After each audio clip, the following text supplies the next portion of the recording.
gusto estar con todos ustedes.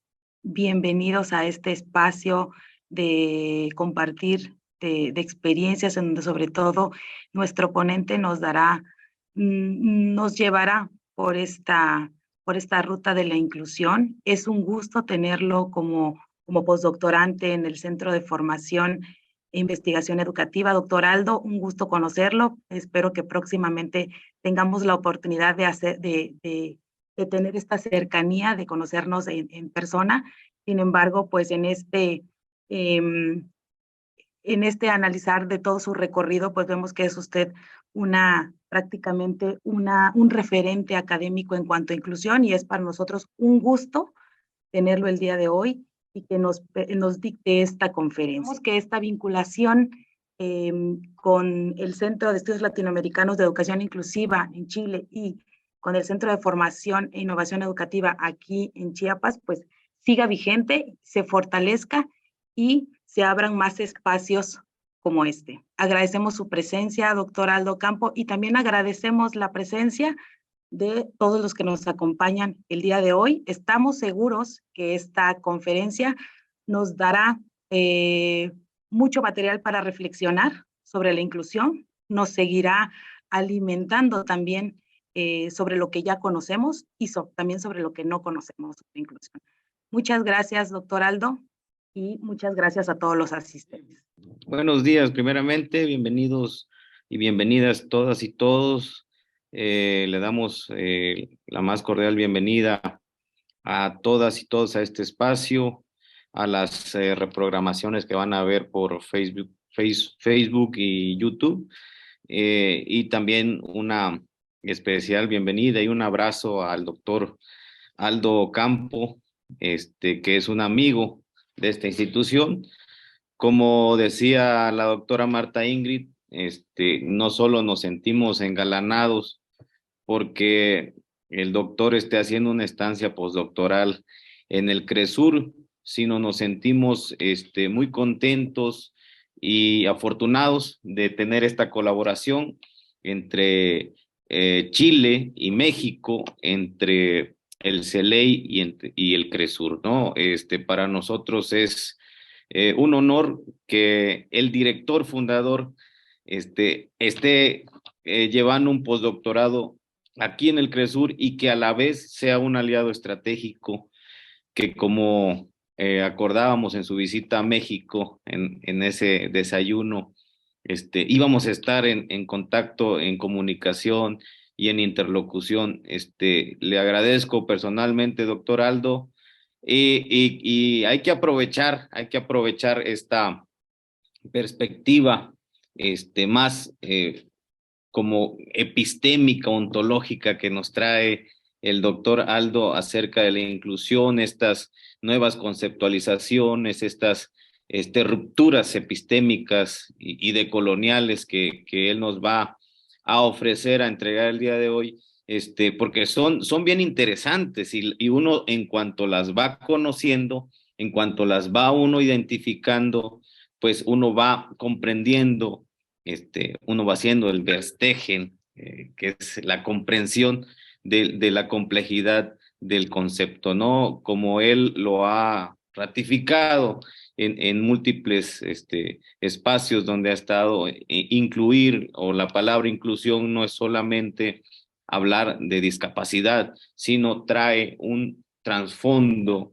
que nos va a convertir, de comprender ese concepto en su complejidad, en mejores profesores, en mejores seres humanos, etcétera, ¿no? Es por demás interesante el tema que hoy nos va a entregar el doctor Aldo.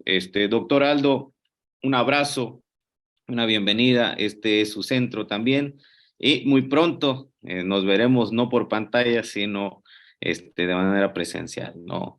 Entonces, a todo el CELEI, a todo el CRESUR y a todos los que están presenciando y que van a presenciar en las reprogramaciones este evento, disfrútenlo, tomen nota y que sea de provecho para su práctica cotidiana educativa, ¿no? Un abrazo a todos. Sandra, quiero partir agradeciendo al doctor Abraham, porque desde que nos conocimos junto al profesor Mauricio y todo el equipo del CRESUR, había un espíritu muy ameno, que no es el normal, el cotidiano que uno se encuentra en el mundo académico, sino que de un espíritu resonante, podríamos decir. Entonces, para mí, que ustedes me hayan acogido para cursar este postdoctorado en el CRESUL, un centro, como yo le decía al rector, que yo admiraba, que lo conocía a través de las publicaciones, y nunca me imaginé que iba a aterrizar por allí en inicio de 2022. Así que estoy muy contento, y de manera particular también quiero agradecer al rector por el apoyo que nos dieron en el simposio, y a la profesora María Alejandra, quien ha estado ahí al pie del cañón, como decimos en Chile, que estará ahí muy preocupada de que mi estancia vaya lo mejor posible. Y un gusto conocer a la profesora Marta Ingrid, le deseo mucho éxito en su gestión.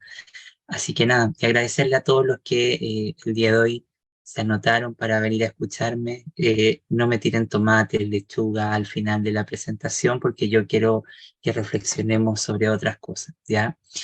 Como bien decía la doctora María Alejandra, esta presentación es parte de la continuidad de lo que trabajamos en noviembre, así que yo voy a compartir mi pantalla y ustedes me avisan cuando se visualice, por favor. Muchísimas gracias. Bueno, el día de hoy vamos a trabajar sobre esta relación entre educación inclusiva y deconstrucción, pero a mí me gustaría hacer dos aclaraciones previas antes de comenzar. La primera es que la educación inclusiva, como bien lo decía el rector, no tiene que ver con la educación especial. Eso es lo que primero que me gustaría que pudiéramos como hacer un posicionamiento y dejarlo muy claro, que cuando hablamos de educación inclusiva no establecemos necesariamente una relación con la educación especial.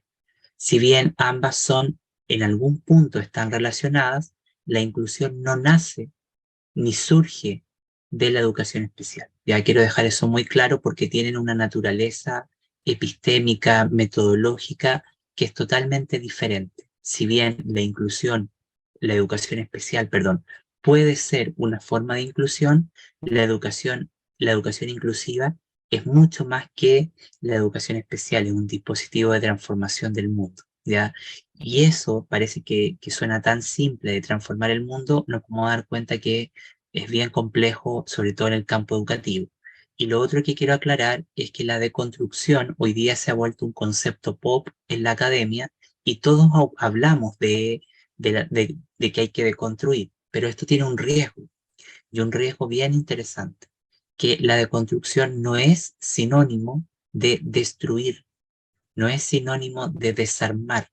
En el pensamiento de Jacques Derrida, y en particular de Gayatri Spivak, quien va a traducir el libro de gramatología del francés al inglés, y la va a llevar al reconocimiento internacional a Spivak, en ese texto Derrida dice muy claramente que deconstruir es habitar aquello que nos preocupa para poder conocerlo profundamente, y desde adentro poder cambiar aquello que encontramos que está funcionando mal. Pero no es destruir lo anterior, sino que es producir un ámbito proyectivo, una nueva edificación, sin destruir lo anterior.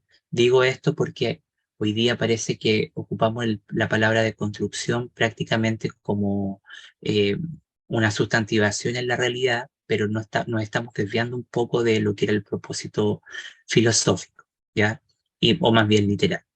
Bueno, en un primer momento, ustedes me escuchan bien, ¿no es cierto? Eh, Perfecto. En un primer momento, a mí me gustaría trabajar en torno a lo que se llaman los dilemas críticos sobre educación inclusiva, ¿ya? Y la pregunta por su índice de singularidad. Todas las imágenes que acompañan mi presentación son del trabajo de la artista visual colombiana Doris Salcedo, ¿ya? Por si alguien se pregunta, pueden googlearla y van a encontrar que Doris Salcedo es una escultora, artista visual de la resistencia en dicho país, que ha trabajado mucho con las armas de la FARC y todo ese tema. Bueno, vamos a lo que nos convoca.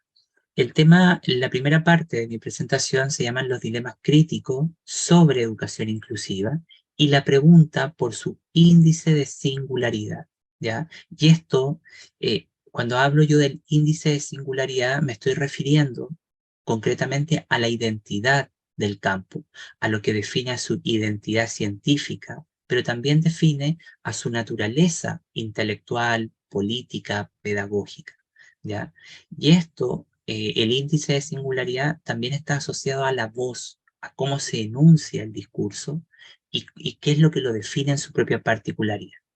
Bueno, lo primero que tendríamos que decir es que si partimos de la afirmación que las definiciones de lo que cuenta como educación inclusiva tienden mayoritariamente a ratificar la ausencia de un debate serio y complejo acerca de los alcances y los sentidos de lo que es la educación inclusiva. Esto nos documenta que en general lo que tenemos son discursos en torno a la inclusión, más bien que ratifican un mensaje directo, un conjunto de clichés, ¿ya? Para hablar de problemas que son complejos, que nos remiten al funcionamiento estructural, relacional de nuestras sociedades, pero ante todo problemas eminentemente contingentes acerca del mundo que habitamos. Esto lo digo con mucho pesar porque el discurso que más conocemos, el discurso mainstream o más difundido en la academia, en las políticas públicas y en nuestra formación como profesores sobre inclusión, es un discurso, ¿ya?, que exclusivamente lo que hace es llevarnos a una práctica de asimilación y pensar que aquellos que están en los márgenes tendrían que desplazarse hacia el centro y una vez en el centro el problema se resolvería. A esto Peter McLaren llama los llamados vacíos de la diversidad, ¿sí? Que en el fondo es una ingeniería liberal, capitalista, que produce un discurso, pero mantiene el status quo y mantiene las condiciones de injusticia, desigualdad, etc. Por eso me interesa que hoy día examinemos la complejidad que tiene este discurso, ¿ya? Y nos estamos dando cuenta que este es un discurso que trabaja, a su vez, sin referencia objetiva sobre sí mismo. Eso quiere decir que es un discurso que poco se comprende a sí mismo y que poco se conoce, y que por lo tanto eso hace que el discurso a veces tenga muchas caretas y que cualquier cosa que nosotros propongamos parece que fuera inclusión, ¿sí? Por eso que aquí lo que interesa darnos cuenta es que hay una obstrucción que es significativa en las vías de acceso a la propia comprensión de su índice de singularidad, de su identidad, ¿ya? Por eso podríamos decir que la educación inclusiva como proyecto intelectual y como proyecto político, ¿ya?, focaliza su campo de trabajo en torno a dos cuestiones que a mi modo son importantes: las relaciones de poder, ¿ya? Pero aquí no entendiendo el poder como desde la mirada radical o romántica, sino que entendiendo que el poder es regenerativo, tiene la capacidad de autoinventarse, de autorreproducirse y presentarse en el mundo a través de lo que en psicoanálisis se llama múltiples mascaradas o múltiples maneras de presentarse en el mundo, ¿ya? Y afectar a los ciudadanos de distintas maneras. Esta característica, que es autorregenerativo del poder, también lo van a tener las múltiples opresiones, las múltiples discriminaciones, dominaciones, y se van a reinventar por sí solas, mutando permanentemente, pero van a afectar a los ciudadanos de distintas maneras, ¿ya? Esta tensión, cuando decimos que pone atención a las relaciones de poder, pero también a las desigualdades sociales, en el plano de las desigualdades sociales no le interesa solamente denunciar cuáles son esas desigualdades, sino ante todo informarnos de cómo están constituidas internamente, cómo funcionan, cómo se producen y cómo circulan por el mundo. Pero también podríamos decir que en la inclusión como categoría de análisis, porque la inclusión es el fenómeno que cruza todos los campos del desarrollo humano, mientras que la educación inclusiva viene a ser como el ámbito de estudio en la ciencia educativa, ¿ya? O la formalización académica, ¿sí?, que define tipos de pensamiento, de desempeño epistemológico, formas de investigar. Pero el fenómeno inclusión, ¿ya?, de alguna manera también participa de estas relaciones de poder y a su vez participa de representaciones culturales, es decir, crea imágenes o signos o lo que llamamos en lingüística procesos de semiotización. ¿Qué son los procesos de semiotización? Son formas a través de las cuales los discursos operan creando íconos. Y esos íconos lo que hacen es instalar en nuestras cabezas determinadas imágenes con las cuales asociamos un determinado discurso. Entonces aquí cuando dice que produce representaciones culturales, lo que nos está diciendo es que produce forma de nombrar a los otros, de asociarnos con los otros y de reconocer quiénes son esos sujetos de los otros. ¿Ya? Así funciona el proceso de semiotización de la inclusión, ¿sí? Y que hasta ahora este proceso ha puntualizado en un análisis binario, donde están ellos y nosotros, pero en el ellos ya están todos los que son lo que diría Dussel, las indiferencias ontológicas, es decir, todo aquello que fue expulsado por la modernidad por no coincidir con el canon del humanismo clásico, que va a ser esta idea de hombre blanco, católico, capacitista, burgués, etc. Que en el fondo nos va a plantear el reto, como diría Spivak, de cuáles son todas las identidades heterogéneas que quedan amalgamadas al margen de la historia. Pero esta idea de las representaciones culturales tiene que ver con la imagen que construimos sobre determinados grupos. ¿Cómo entendemos en este discurso la discapacidad? ¿Cómo entendemos a los grupos de la diversidad sexual, a los indígenas, etcétera? ¿Sí? Entonces podríamos agregar además que su percepción crítica nos invita a salir de las ataduras y los reduccionismos que en el fondo sus propias imágenes y su concepción ontológica la ubican en torno a la discapacidad. Tal como decía el rector, el pensar la educación inclusiva exclusivamente reducida a las personas con discapacidad se convierte en su principal reduccionismo. Y eso me gustaría también dejarlo en claro, y también dejar en claro que la inclusión no tiene nada que ver con las necesidades educativas especiales.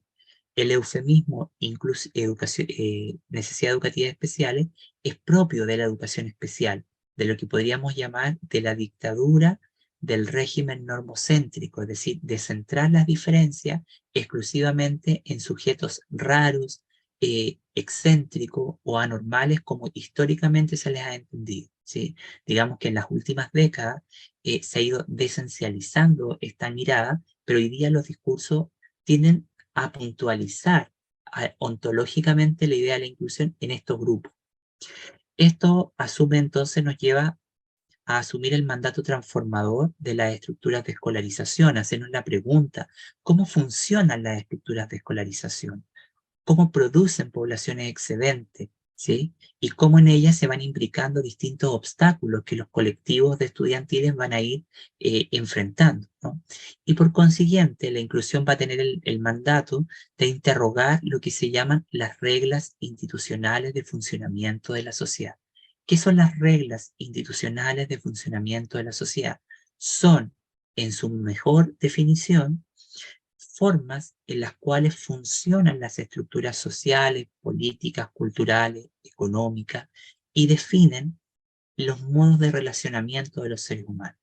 Estas reglas son las que sancionan el tipo de economía, las desigualdades, los proyectos de Estado-Nación, las bases del contractualismo social. Pero estas reglas no solo operan en lo macro, en lo que podríamos llamar la dimensión estructural, sino también operan a nivel de lo que son las reglas de funcionamiento del sistema educativo. Es decir, estas reglas de funcionamiento institucional, que son estas, se reproducen en las reglas de funcionamiento del sistema educativo. Por lo tanto, aquí tenemos un efecto de rebote. Y por eso que muchos de los problemas psicosociales que tenemos en la sociedad se reproducen en las reglas del en el propio sistema educativo. En la medida en que nosotros podamos entender este efecto rebote, podríamos resolver muchas de las preocupaciones que, valga la redundancia, nos preocupan en torno a la desigualdad, la injusticia, la inequidad, etc. ¿Sí? Y esto me parece importante decir que de alguna manera la inclusión busca responder a las múltiples formas de existencia del ser humano, a las múltiples maneras de existir del humano. ¿Sí? Es esa la pregunta que le va a interesar a la inclusión. No es el interés por los diagnósticos, los defectos, las patologías, como lo hemos estudiado, sino que es aprender a leer la propia experiencia humana, que es múltiple y es heterogénea.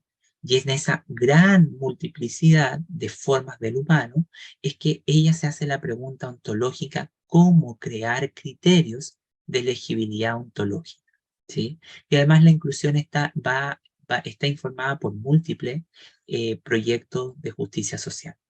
Por lo tanto, todo esto que yo decía a modo introductorio, ¿ya? Me gustaría que lo sintetizáramos en esta definición que está aquí, en esta lámina, que dice que sus dilemas de definición acontecen en el espacio de lo político y lo teórico. Es decir, lo político, lo que genera el conflicto en las sociedades, y lo teórico, los hábitos de pensamiento, los desempeños de pensamiento, los hábitos con los cuales pensamos determinados fenómenos. En la medida en que nosotros no alteremos nuestros hábitos de pensamiento, todo lo que estamos justamente conversando va a ser una cosa ligera, ¿sí? Todos los fenómenos se nutren por desempeño epistemológico, formas de relación con lo que estudiamos. Otra tensión, podríamos decir, reconoce que a pesar que la inclusión sea un campo altamente difundido a nivel mundial y ratificado por distintos estados-nación a través de sus políticas públicas, programas de formación docente, etc., y por consecuente se ha convertido en un ámbito de alto interés en la estructura académica, esta sigue enfrentando múltiples tensiones que están referidas a su propia identidad, a quién es la inclusión, qué define su naturaleza epistemológica, ¿ya? Y que de alguna manera no es otra cosa que la interrogante acerca de lo que define su autenticidad, su identidad científica. Y este punto no es menor, porque esto es lo que define, por ejemplo, cómo se van a formar los profesores, cómo se tendrían que diseñar las políticas públicas, cómo vamos a contrarrestar los efectos de la desigualdad. De alguna manera, que todavía siga vacante y en omisión sistemática la idea de su propia identidad, le sirve al sistema o a la ingeniería del sistema justamente para seguir reproduciendo un discurso o promocionando un discurso que es altamente esperanzador, pero que tiene pocas herramientas para intervenir ese mundo que critica, ¿sí? Por eso que de alguna manera para mí el índice de singularidad es sinónimo de identidad científica, ¿sí? Que de alguna manera tiene que ver con la identidad de la inclusión. ¿Qué la define? Y aquí yo quisiera enfatizar que es muy común que nosotros vayamos a seminarios, a conferencias, a cursos y estudiemos la inclusión, pero nadie sabe definirla con exactitud. Y eso es peculiar, porque de alguna manera nadie está trabajando sobre la propia identidad, ¿sí? Y este campo, al tener múltiples raíces de origen, se van como enredando mucho más la pregunta acerca de su naturaleza. Bueno, por eso el problema del índice de la singularidad afecta sustantivamente a las definiciones de aquello que cuenta como educación inclusiva, ¿sí? Lo cierto es que la educación inclusiva puede ser concebida en términos de un concepto maleta. ¿Qué quiere decir un concepto maleta? Un concepto que que es poliédrico, que se puede ocupar de múltiples maneras. Y esto nos empieza a nosotros a adentrarnos en lo que es la pregunta por el objeto. Nosotros desde los marcos epistemológicos tradicionales entendemos que un objeto de conocimiento responde a la pregunta metafísica del qué, es decir, de su naturaleza. Pero en un fenómeno, en los campos emergentes, y sobre todo de naturaleza postdisciplinar, como la educación inclusiva, podemos darnos cuenta que los objetos, esa definición normativa de la epistemología, que dicen que el objeto es tal cosa, súper definido, en el campo de la inclusión es imposible dar una definición estable de su objeto. Por eso que yo he propuesto en mis trabajos hablar más bien de una red objetual, de una malla de múltiples clases de objetos. ¿Por qué digo esto? Porque si decimos que la inclusión es un concepto maleta que tiene múltiples caras, que es poliédrico y se puede ocupar de múltiples maneras, entonces nosotros tendríamos que reconocer que la inclusión tiene una manifestación diferente a nivel de la economía, con principios transversales, pero tiene un impacto en lo pedagógico, en lo político, en lo económico. Por eso que de alguna manera, perdón, por eso que es preferible hablar de una red objetual, de una malla de conexión de múltiples objetos, más que de un gran objeto sacrosanto. ¿Qué quiere decir que un concepto sea maleta? que aparte de tener múltiples caras de interpretación y de análisis, es algo que tiene un dudoso estatus científico. Y aquí la pregunta por el estatus es fundamental para definir el momento en el que está este discurso. Mucha gente habla de que la inclusión es un enfoque, un paradigma, una perspectiva crítica, una teoría. Yo, humildemente, en los años que me he dedicado a investigar esto, que han sido gran parte de mi carrera académica, me he dado cuenta que todas esas definiciones son inexactas y erróneas. ¿Por qué? Porque de alguna manera este enfoque no reúne condiciones paradigmáticas, es decir, no tiene un constructo, pero tampoco tiene una escuelas de pensamiento, lenguaje propio, ¿ya? Ahora, ¿por qué decimos que tiene un dudoso estatus científico? Porque en el fondo puede aplicarse ambivalentemente a múltiples perspectivas, fenómenos, etc.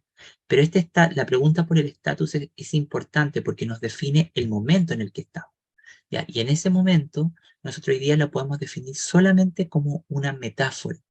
¿Qué son las metáforas? Son explicaciones creadas por distintos grupos que luchan sobre un tema, pero que esa explicación no le pertenece a ninguno de ellos. No la podemos definir como un paradigma, tampoco la podemos definir como un método, porque el método nos lleva a pensar sobre un fenómeno, pero lo interesante de esto es que de alguna manera lo que tenemos hoy día de la inclusión es más bien una metáfora, un discurso que ha sido producido por distintos grupos, pero no le pertenece a ninguno de ellos. Por norma general, la percepción general del concepto, se dice que busca luchar contra toda clase de opresión, desigualdad, y todas estas entendidas como frenos al autodesarrollo y a la autoconstitución. Desde la filosofía política, en especial con Iris Marion Young, en ese maravilloso libro La política y la diferencia, ella redefine muchas de las cuestiones que son importantes para la inclusión. ¿Y cuáles, por ejemplo, una de ellas tiene que ver con la opresión y la desigualdad? Y aquí Marion Young nos dice que de alguna manera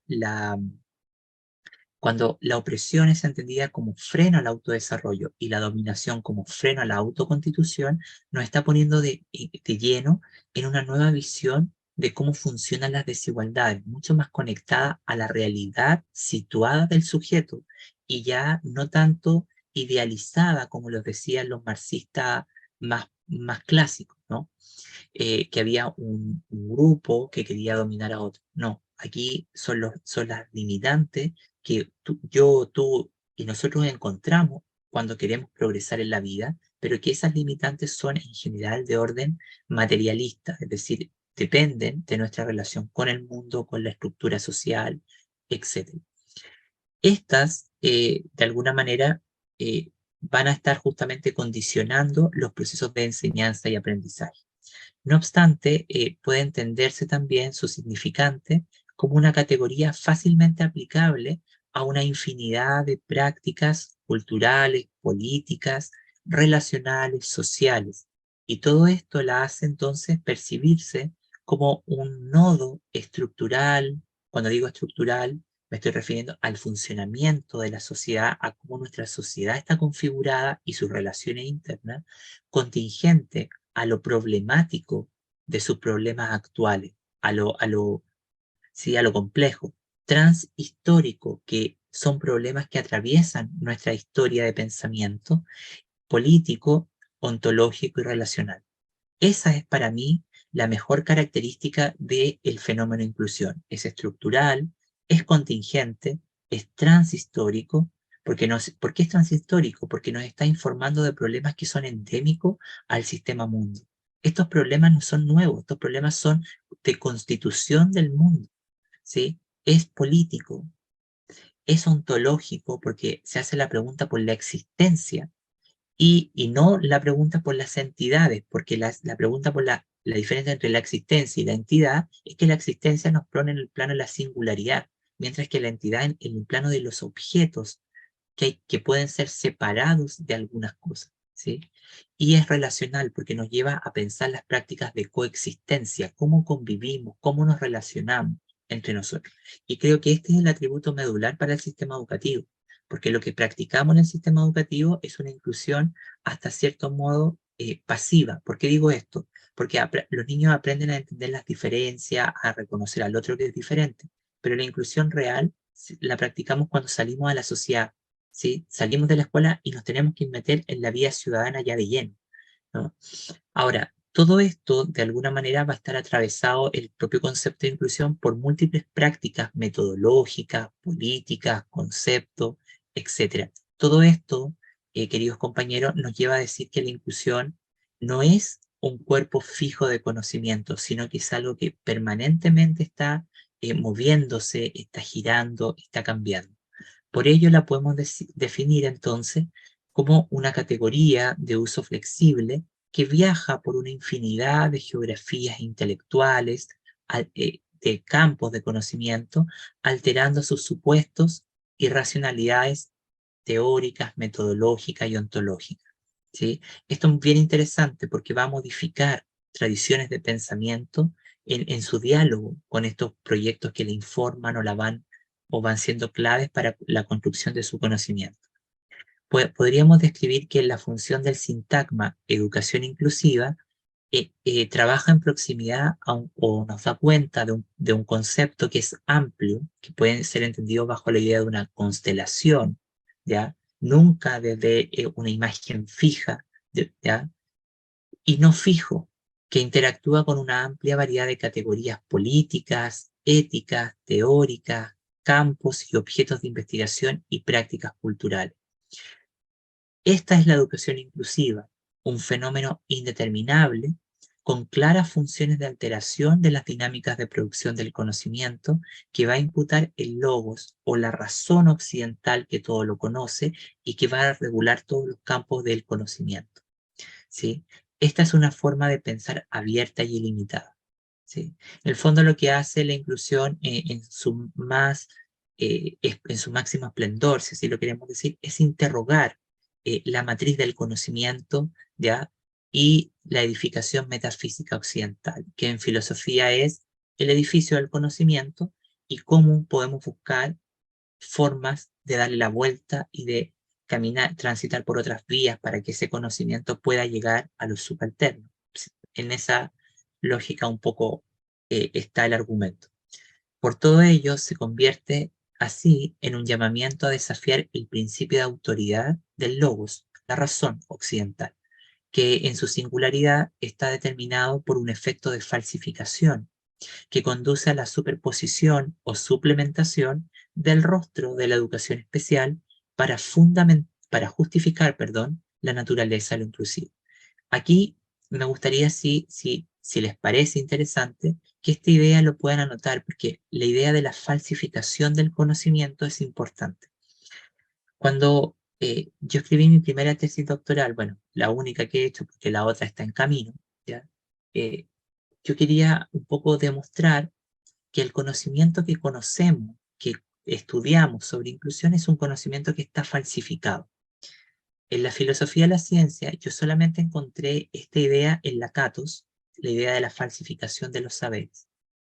Pero yo tomé un poquito de distancia de eso y expliqué en aquella oportunidad que en el campo de la inclusión hay una montura epistémica, ontológica y didáctica con la educación especial. Esta montura, ¿ya?, produce un efecto de falsificación en la producción del conocimiento.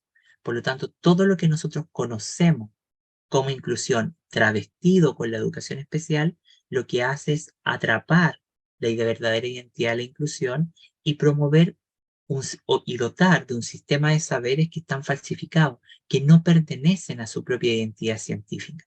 Por lo tanto, esta falsificación también yo propuse en su momento que era lo que un campo de investigación falsificado, que proponía un rostro de una idea, pero estaba cubierto con saberes que no pertenecían a esa naturaleza del tal enfoque, ¿ya? Así también podemos encontrar un campo mixto, que es donde está el entrecruzamiento de distintas perspectivas críticas como el feminismo, lo postcolonial, la interseccionalidad. Pero necesitamos posicionarnos en el discurso auténtico, es decir, ¿qué es esta cosa de la inclusión? Por eso, de alguna manera, la epistemología de la educación inclusiva, y aquí yo quiero hacer una aclaración, cuando hablamos de epistemología, hablamos de producción del conocimiento, pero no lo que escriben los investigadores, sino cómo se produce el conocimiento en este campo, ¿sí? Por eso que de alguna manera la epistemología de la educación inclusiva trabaja mediante un efecto de alteración, y digo de alteridad, y acción a través de esa alteridad. Operación que menosprecia la linealidad del fallo cognitivo antes mencionado. Esto de ir de lo especial hacia lo inclusivo. Esa es la linealidad del fallo, que va a ser su principal fracaso. Todo esto se convierte en una suerte de propiedad fija, hereditaria, y que no trasciende los límites de su propio objeto involuntariamente perdido, ¿sí? ¿Y por qué digo que es un objeto perdido? Porque a pesar de que se habla mucho, el objeto nadie lo comprende y nadie se ha preocupado por entenderlo, ¿ya? Entonces está como atrapado, como que si lo lleváramos al psicoanalista y el psicoanalista dijera, está súper atrapado en sí mismo. Bueno, esto de alguna manera nos lleva a reconocer que a pesar de que el objeto está incomprendido, perdido, es un objeto vivo, pero que está profundamente incomprendido, ¿sí? Este argumento avala la afirmación: pensábamos que conocíamos la educación inclusiva, pero cuando la vemos no la podemos explicar exactamente qué es. Y me parece que esta frase final, pensábamos que conocíamos la educación inclusiva, pero cuando la vemos no podemos explicar exactamente qué es, define muy bien el problema de la identidad, ¿sí? Del índice de singularidad. Bueno, también podríamos señalar, ¿no?, que los contornos generales del sintagma llamado educación inclusiva permiten sostener que éste hace referencia a una percepción crítica que orienta. Cuando digo la percepción crítica me refiero a cómo la entendemos, ¿sí? La imagen que instala, ¿ya? A una percepción crítica que orienta su actividad a la configuración de un proyecto político, pero aquí no partidista, sino que un proyecto político que redefine las bases de funcionamiento de las estructuras sociales que habitamos, ¿sí? Dedicado a la construcción de otro mundo de posible. Ahora, entendiendo cuál es ese otro mundo de posible, qué planos de relacionamiento, qué política ontológica van a convivir en ese otro mundo, ¿ya? Porque lo que suele pasar en estos discursos críticos es que todos estos nuevos discursos parece que construyen algo diferente, pero el error es que mucho de lo que tratamos de superar, cambiar y proponer como nuevo está fundamentado con los mismos conceptos que generan los problemas que denunciamos. Este ejercicio de reconocer que mucho de lo nuevo está fundamentado con los mismos conceptos que criticamos es una tarea eminentemente postcolonial. Pero también entiende su acción de lucha en contra de la desigualdad, la violencia en plural, la exclusión, la opresión, la dominación, como formatos que no operan de una forma unitaria, sino que como fenómenos en construcción recíproca que inauguran otro tipo de desigualdades mucho más complejas y más difíciles de testear y reconocer. Si bien la erudición y la sabiduría del campo, llamada educación inclusiva, es algo que procede sin conocer su verdadera razón, imponiendo entonces una razón farisaica, promiscua, medio hipócrita, ficticia, ¿sí? A eso me refiero. Lo cierto es que tal territorio puede encontrarse en diversos proyectos académicos de carácter disciplinar e interdisciplinar, cuyas aplicaciones prácticas pueden ser documentadas dentro y fuera de la academia.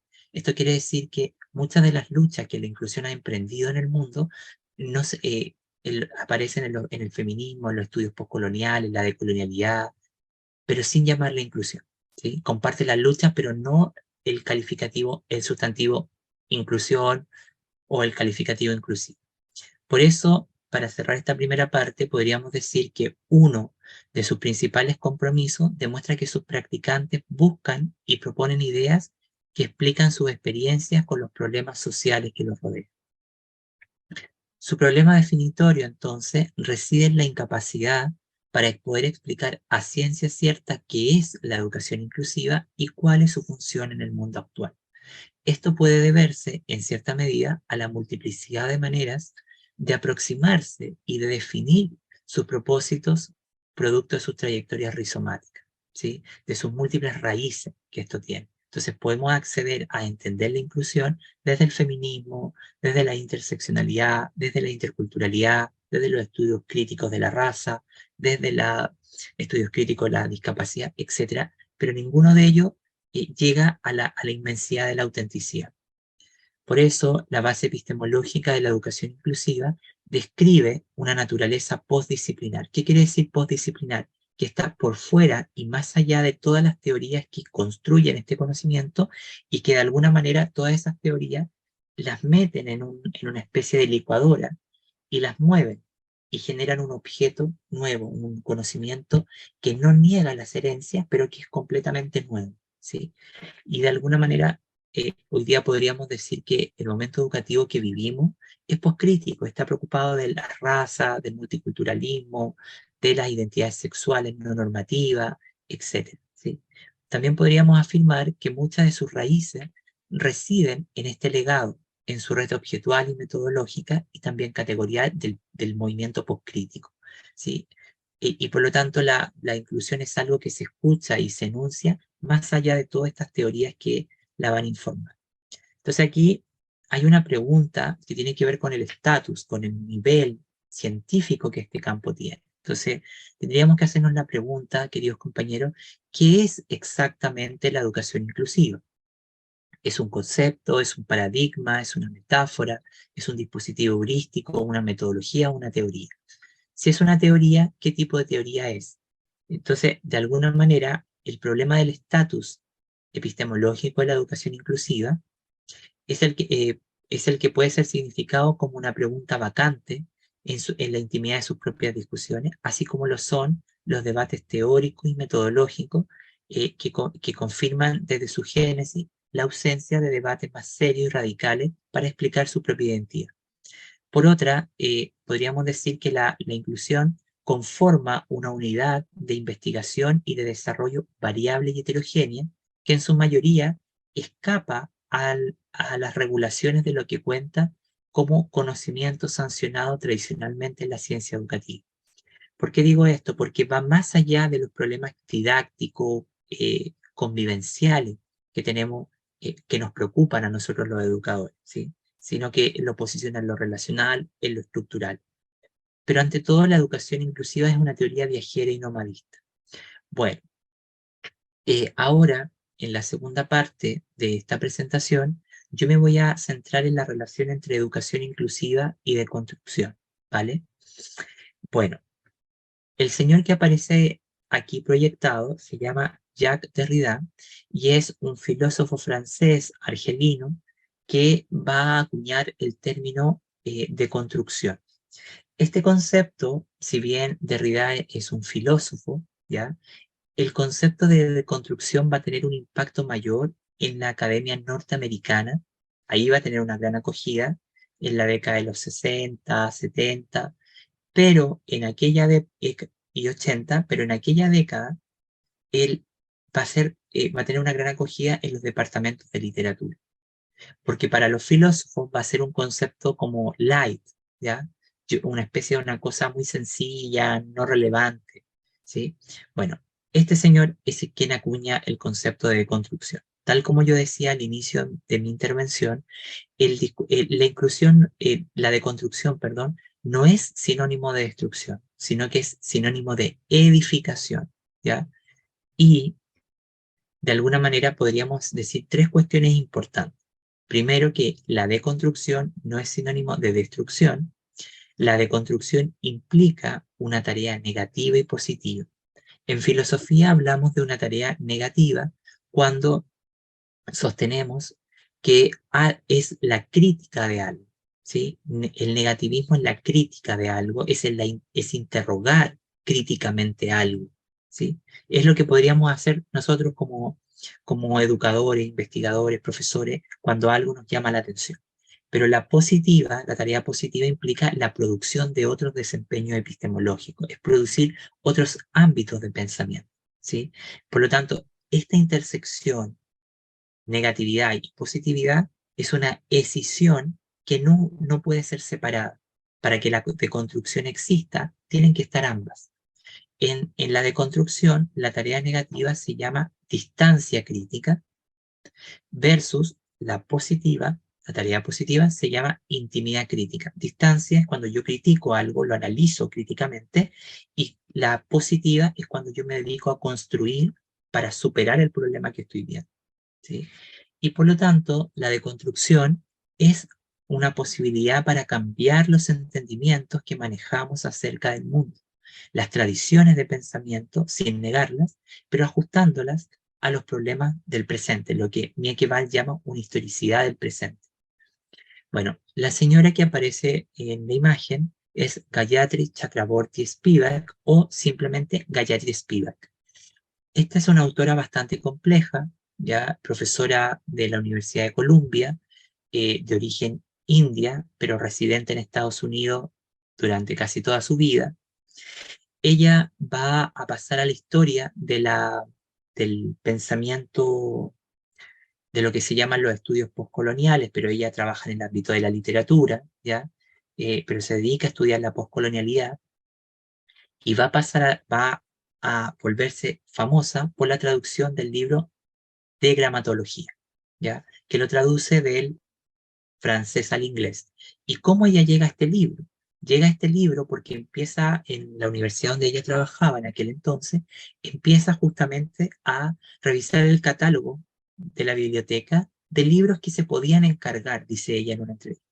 Entonces, y le llama la atención, y lo pide, se lo traen, y ella lo lee y se encanta con el libro y lo traduce.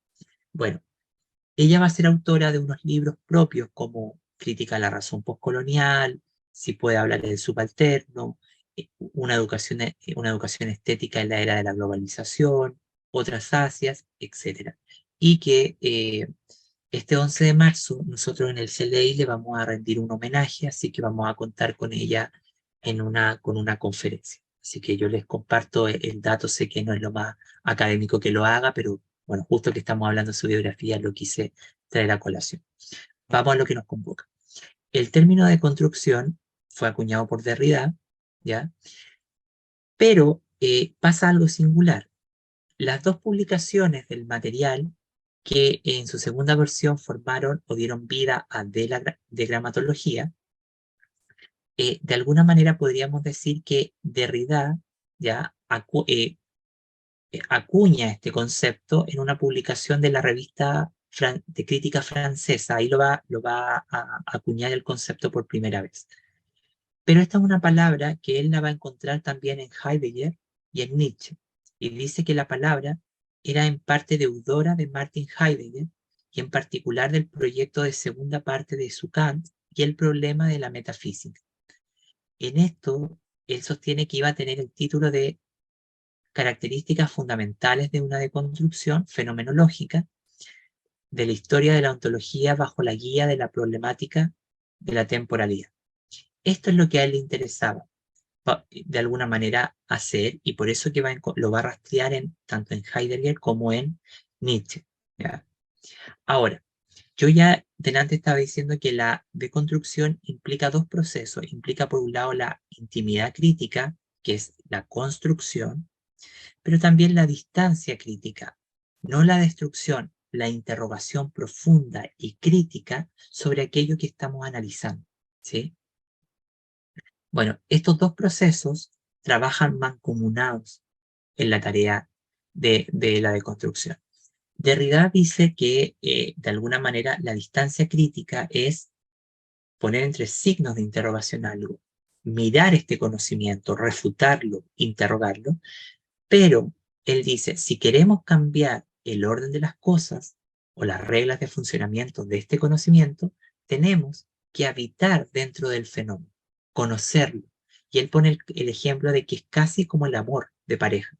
Uno ama al otro, pero con sus virtudes y sus defectos. Lo mismo pasa en la deconstrucción. Uno tiene que amar el fenómeno, conocer sus virtudes y sus defectos para poder producir un giro en su entendimiento, para que no quede en una cosa laxa y banal de destruirlo todo y volver a decir lo mismo pero con otras palabras, ¿sí? Bueno, vamos a lo que nos convoca. ¿Por qué yo digo educación inclusiva y de construcción? Primera afirmación. No es posible deconstruir la educación inclusiva, porque la educación inclusiva no está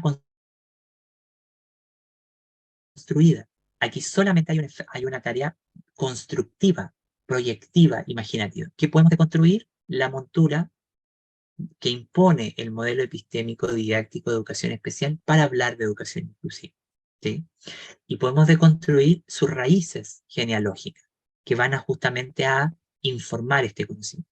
Entonces podríamos decir que durante los últimos años, una de mis tareas intelectuales ha consistido en rastrear diversas clases de argumentos que posibiliten desestabilizar la concepción dominante de educación inclusiva.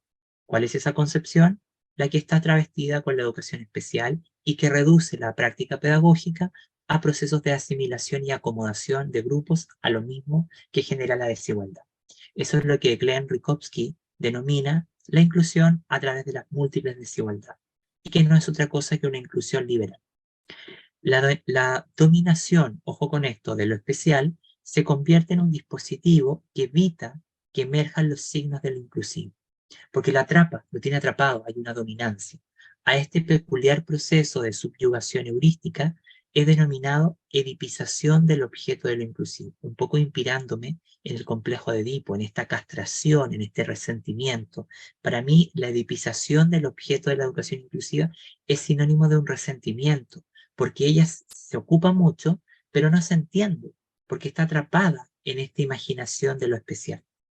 Por eso, la educación inclusiva, como dispositivo heurístico, como epistemología, enfrenta 4 problemas fundamentales de carácter ontológico: el problema ligado a la existencia y cómo reconocemos esos múltiples problemas de la existencia; epistémico, que es asociado a la construcción de su conocimiento y del tipo de teoría y naturaleza de esa teoría; metodológico, cómo investigamos en la inclusión, reconociendo que no hay metodologías de investigación que le sean propias; y también cómo pensamos a partir de los fenómenos que llamamos parte de la inclusión. Y lo metodológico es clave también para formar a los profesionales. Y morfológico, reconocer que sus conceptos surgen de la multiplicidad. Diversidad, alteridad, otredad, heterogeneidad nacen de la multiplicidad. Pero hoy día todos los conceptos que tenemos para hablar de inclusión son propios del régimen esencialista, individualista esencialista. Están centrados en esa lógica. Y que además la inclusión es un espacio que está configurado por múltiples influencias, ¿sí? Todo esto nos lleva entonces a hacernos la pregunta por la naturaleza de su verdadera razón teórica, que por lo demás focaliza estrictamente en la función de su objeto. La noción, que se ha dicho de paso, no actúa, como yo ya decía, siguiendo los preceptos o las ideas establecidas por los marcos epistemológicos tradicionales. Más bien, este objeto se construye, está constituido involuntariamente como algo desconocido, incomprendido y perdido en las propias discusiones del campo, ¿sí? En cuanto a sus formas metodológicas y heurísticas, podríamos decir que ésta no tiene metodologías de investigación que le sean propias. Es por ello que enfrentan la clara tarea, ¿ya?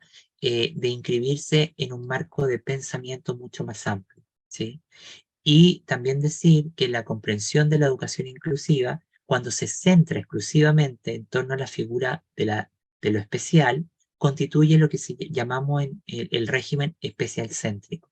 Y esto corre el riesgo de convertirse en un argumento neocolonial que ha sido elaborado por el norte global y transferido a muchas latitudes del sur, pero con poca o escasa mediación de los problemas reales que habitan en esos territorios, ¿sí? Estas son sin duda algunas de las manifestaciones que podemos ver de este problema de la falta de claridad del objeto. Cuando incurrimos en el error de travestir lo especial con lo inclusivo, o bien de asumir que esta última es una mutación más avanzada de lo especial, nos encontramos en presencia de un argumento aparentemente cristalino que comienza a enturbiarse intensamente cuando nos interrogamos acerca de los verdaderos contornos del campo.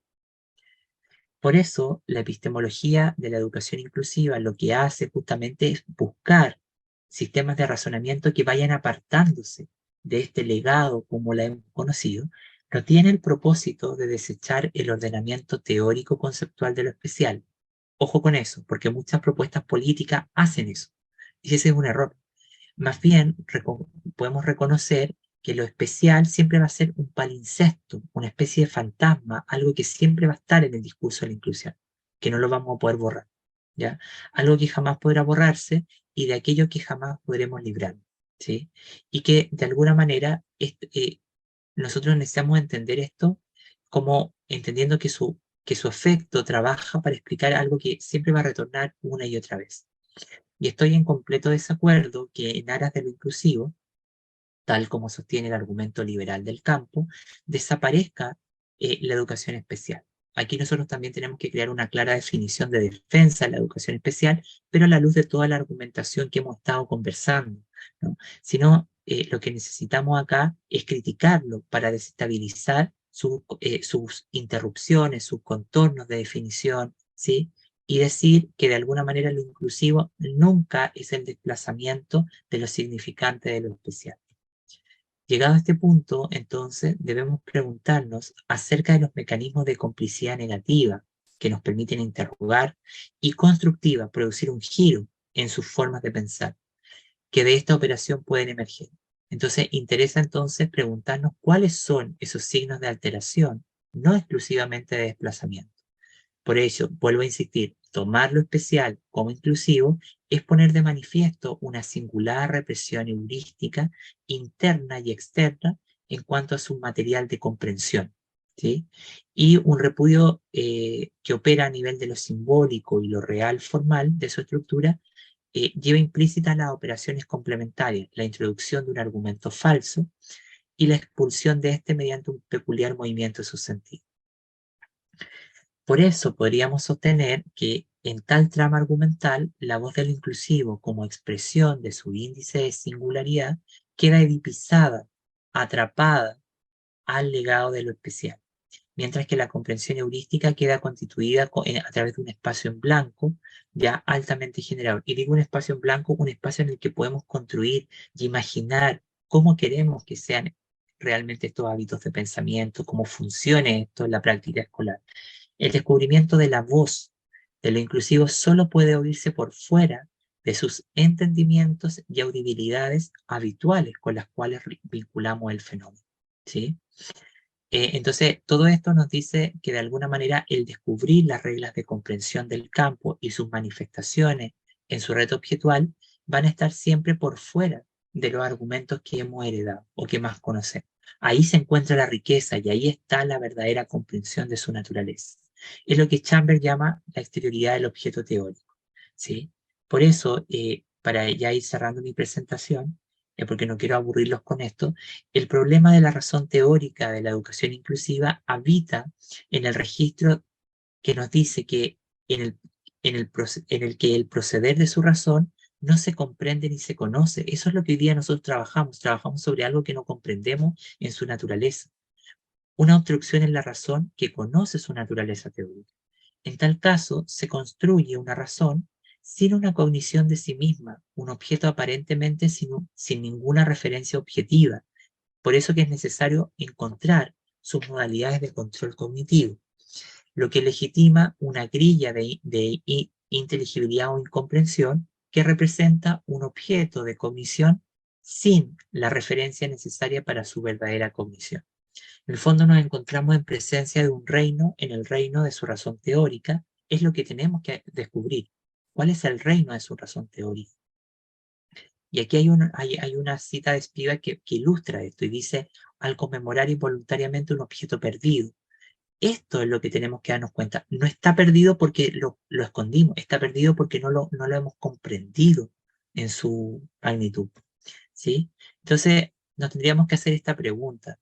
¿Cómo hacer que el objeto, o mejor dicho, que su red objetual, sea presa de un momento sublime y se acceda a su voluntad racional? Por eso, el estudio de la razón teórica de este territorio impone un sentimiento de inadecuación sobre su imaginación, ¿sí? Y que de alguna manera nos lleva a este sentimiento de resentimiento, de castración, de no entender bien qué es lo uno y qué es lo otro, etc. Y que el problema es que el argumento que permite comprender que la educación inclusiva en su verdadera magnitud, de alguna manera nos lleva a todo lo que tiene que ver con la pregunta por su índice, nuevamente. Pero todo lo que posibilita eso está por fuera de la sabiduría investigativa que conocemos en educación. Por eso que Esto nos exige a nosotros movernos por múltiples marcos del conocimiento, ¿sí? En efecto, podríamos sostener entonces que la educación inclusiva es un fenómeno educativo, el que no es producido epistemológicamente por la propia educación, sino que, tal como yo ya explicaba en la lámina anterior, está informada por distintos proyectos de conocimiento que escapan a estos argumentos, a estas categorías, más bien que son, que no piensan o no interrogan de forma tan profunda los engranajes de la sociedad. ¿Qué quiere decir la edificación del inclusivo? Quiere decir básicamente lo que yo ya comentaba, ¿no? Una suerte de atrapamiento, de resentimiento, ¿no? Que en el fondo castra la verdadera identidad, como aparece en la imagen. Castra. La edificación siempre es una forma de castración, de restricción, de control. Es también un sentimiento de inadecuación, de sentirse incomprendido. Es la posesión de una imagen desajustada, negativa y contradictoria, ¿sí? Y esto es importante porque cuando nosotros enseñamos inclusión, decimos que es para todos los estudiantes, pero cuando la tenemos que practicar, la practicamos con los recursos del esencialismo. Entonces vamos viendo esas múltiples situaciones de inadecuación. Y ahí es donde aparece esta metáfora del objeto que está edipizado, ¿no?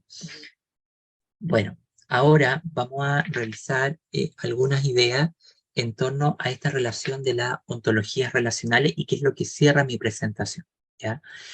Las ontologías relacionales van a ser propuestas fundamentalmente por Arturo Escobar, un profesor ya jubilado de la Universidad de Northern Hub en Carolina, y también de origen colombiano, un antropólogo, ¿ya? Y también la idea de ontología relacional está presente en el trabajo de Rosy Braidiotti, que es esta feminista que nos habla del poshumanismo, ¿ya? Pero también en el trabajo de Gilles Deleuze vamos a encontrar la idea de ontologías procesales, que son ontologías que están en permanente mutación. ¿Qué tiene que ver esto con la inclusión? Cuando yo me empecé a preguntar acerca de la dimensión ontológica de este campo, me empecé a dar cuenta hace años atrás que esto no iba en una vía diferente a las ontologías tradicionales. Las ontologías tradicionales se basan en reducir las personas a entidades, es decir, a objetos que yo puedo arrancar del territorio, y eso fue, y da paso, eso fue lo clásico en la colonialidad. Arrancábamos a las personas de su territorio, les quitábamos el lenguaje, les quitábamos su existencia y su conciencia. Pero ¿qué pasaba? ¿Qué pasa en este? Y todo esto dio origen a las ontologías dualistas, que nos invitan a pensar en términos binarios. Dentro, fuera, negro, blanco, oriente, occidente, capacitado, discapacitado, problema de aprendizaje, estudiante exitoso, etc. Estas dos premisas para una ontología de la educación inclusiva, la ontología relacional y la ontología procesal, son claves para construir la ontología de la inclusión. Por eso, una ontología relacional quiere decir que todas las cosas están interconectadas y dice además que yo existo a través del otro, pero es el pliegue del yo en el otro el que hace definir la existencia relacional. Por eso dice, una ontología relacional es una forma de reexistir. Ambas formas, lo procesal y lo relacional, forman parte de una empresa mayor que se llama el neomaterialismo del devenir humano. Eso quiere decir, ¿qué quiere decir el neomaterialismo? Quiere decir que yo, Aldo, habito el mundo, pero mi sentir, mi percepción del mundo está en directa relación está condicionado con la estructura económica, política, culturales, y eso va modelando mi propia subjetividad, ¿sí? Bueno, podríamos entonces señalar y decir que la educación inclusiva como ontología relacional reconoce que el diseño original del mundo subyace en el patriarcado, ¿sí? Pero aquí yo no estoy refiriéndome al fetiche del patriarcado, ¿ya? Es algo que nos conduce a la superación de la desigualdad. Es la ingeniería de un solo mundo. Eso es lo que me interesa al reconocer que esto surge del patriarcado. Es una forma de separación del pluriverso, ¿ya? En la misma línea de la ontología de la modernidad alcanza su eficacia a través de la dimensión de un mundo objetivo y de la verdad de la ciencia. Cuando asumimos la pregunta por la naturaleza ontológica de lo inclusivo y su relación con el proyecto de descolonización del lenguaje, de la pedagogía, de la inclusión, de la educación, observamos que su estructuración acontece a través de un principio de interrelacionalidad. Y eso es lo clave para las ontologías relacionales, que todo cuanto existe está interconectado y que yo existo a través del otro. Y esa es una premisa ontológica que está presente en el budismo y en muchas otras religiones. Por eso, la consolidación de de una ontología relacional a juicio de Escobar nos dice que un mundo no es un mundo homogéneo como el de la colonialidad, sino que es un mundo que llega a su máxima expresión, ¿ya? A través de de la llamada globalización neoliberal capitalista, individualista. Ese es el mundo. Sin embargo, una ontología relacional lo que reconoce es que es un mundo que está compuesto de muchos otros grupos sociales, culturales, en su propia singularidad.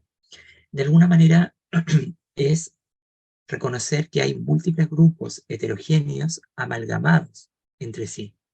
Esta visión, esta visión ontológica nos lleva a reconocer que todo el proceso educativo siempre es objeto de múltiples separaciones, y eso también es una consecuencia del esencialismo. Por ello, queridos compañeros, podríamos decir que una ontología relacional es aquella que emerge por fuera y más allá de todos los argumentos dualistas. Parte de su reconocimiento conecta con criterios de interconexión y interreferenciación entre las diversas expresiones del humano. A pesar que reconoce que la categoría de humano y de humanidad han sido construcciones inventadas por los proyectos imperiales coloniales, lo mismo va a pasar con el lenguaje. Y aquí hay una idea importante que está acá, señalada por Winter en su último libro antes que ella muriera, publicado en el 95, donde ella habla de los criterios de coespecificidad, cómo todos estamos conectados, pero a través de formas coespecíficas entre nosotros, formas de pensar, de sentir, de relacionar, de practicar la sexualidad, etc. Por ello, las ontologías relacionales trabajan con el material óntico de aquellos grupos construidos al margen de la historia. Es algo que caracteriza a muchos pueblos étnicos territoriales. No se encuentran limitadas a estos, sino más bien de alguna manera podemos decir que dentro de la misma experiencia de la modernidad occidental hay distintas expresiones relacionales que están interconectadas. Las ontologías relacionales parten de la premisa de producir un mundo donde quepan muchos otros mundos. Y esa es la premisa de las múltiples singularidades, ¿sí? Bueno, yo voy a dejar hasta acá mi presentación en esta última diapositiva y bueno, quiero agradecer a todos y todas por haber asistido, por haberse mantenido conectado y bueno, le doy el pase a la profesora María Alejandra para que podamos establecer toda nuestra ronda de preguntas, comentarios, si es que existiesen estos comentarios. Nuevamente, muchas gracias a todos y todas por su compañía.